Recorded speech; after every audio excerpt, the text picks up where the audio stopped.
Hi everyone, I'm Tyler Grant with Grant Tactical Training. Today's video is going to be on medical training, medical gear, on things that you need to have with you. Not necessarily on your person, but in your vehicle or in a bag that you carry every day into work, because you never know what's going to happen. And if you have the material and the knowledge, you could definitely save someone's life.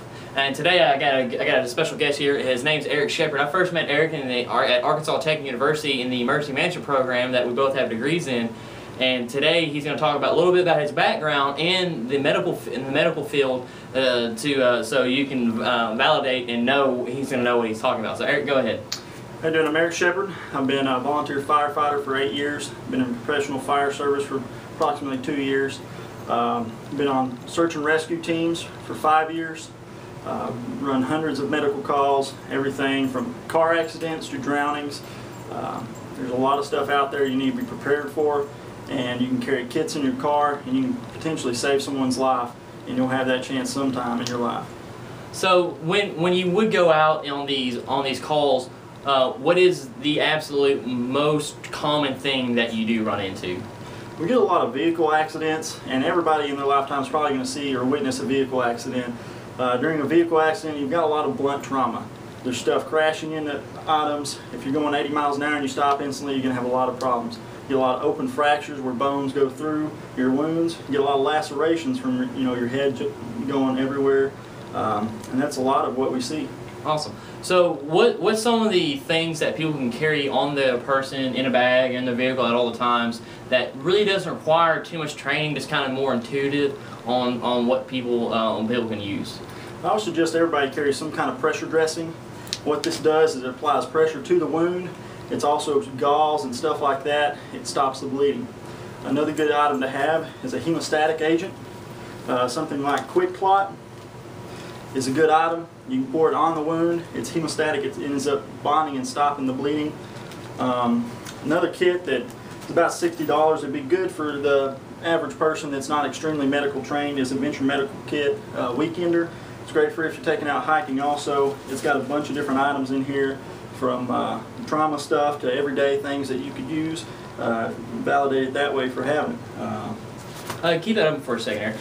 And the main thing that Eric's getting at right here is this has almost everything you need. It does have stuff for boo-boos, cuts, and things of that nature. So this is all a good overall kit. If you're going to go out there and buy something that you have no clue, we want you to get something like this, and later on, as you get training and get knowledge, you can either keep carrying this, add stuff to it, but which I don't recommend, or actually carry less and just carry the few essential things that you need to carry. So these are good, but they're also a lot of stuff, and also during duress situations, you have to go into things, open them up, and get things out, which, as you can see, is pretty busy.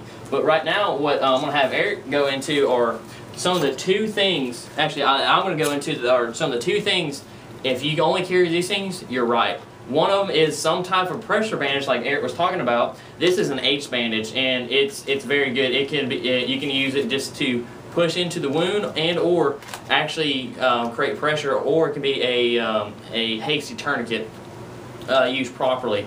And all it is, it's a bandage which has a plastic H or an I, no matter which angle you're looking at it, and you wrap around and you lock it down. This is one. Eric, can you go into further detail about something like about a pressure bandage and why they are used? You use a pressure bandage a lot of times when you don't have arterial bleeding. You can even if you have arterial bleeding. Pressure applied on wound closes off arteries and other stuff, and it keeps it from bleeding. The gauze that's in here helps it clot up, and once it's clotted, it's blocking it. So the two things you need with any kinds of wounds is you need elevation, that keeps it from bleeding. You need pressure, and you need something to block it. And this has just about everything, and you can raise up any limb that you have injured.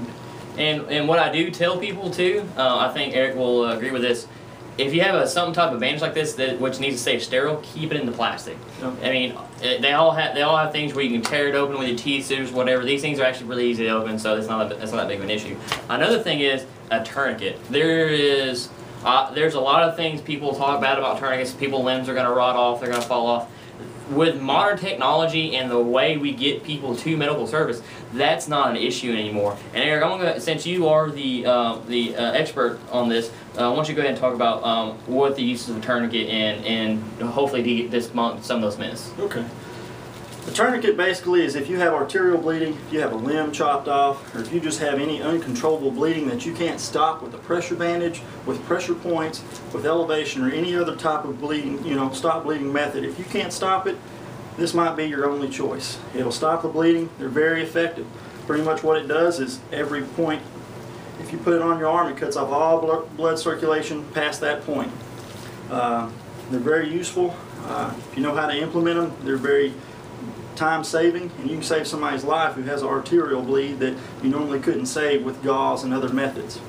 And when we talk about arterial bleeding, that's basically meaning the blood is just squirting out rapidly. It's not oozing out. Oozing out is basically what it's better for us to see because we can stop that bleeding easily. If it's just squirting out kind of like a squirt gun when you pull the trigger on it, that's really bad.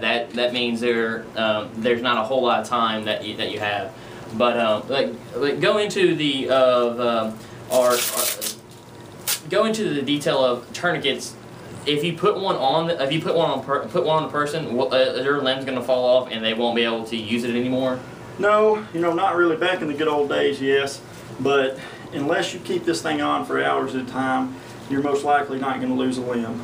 You can use these, and with the advances in medical surgery and stuff like that, you're most likely not going to. Unless you're out in the middle of nowhere, this most likely won't be on there for an extended period of time before some kind of EMT or fire response or fire rescue shows up, and they can take it from there. A lot of times you can use these just for temporarily. If he has a major bleeding, I can put this on, I can stop that bleeding and bandage him up to keep him from losing the blood that he would while I was trying to bandage him. It also makes it easier to bandage too because you don't have a lot of blood going everywhere. And I hear a lot of people go like, I don't want to live without my arm or my leg. And here's the thing, yeah, it will suck not having a limb going on with life. But here's the thing, I'd rather be armless or missing an arm, missing a leg, than lose my life. Because the thing you got to realize, if you are one of those kind of people, you're being selfish. You are not taking account of your family members or your friends that enjoy seeing you around and enjoy your company. So, and especially with the ability of medical personnel and getting you from A to B, wherever you're at when you're injured, to the hospital. The times are getting better and better, especially with the technology and the relays that's going on. So there's really no need. There should be no fear of putting a tourniquet in.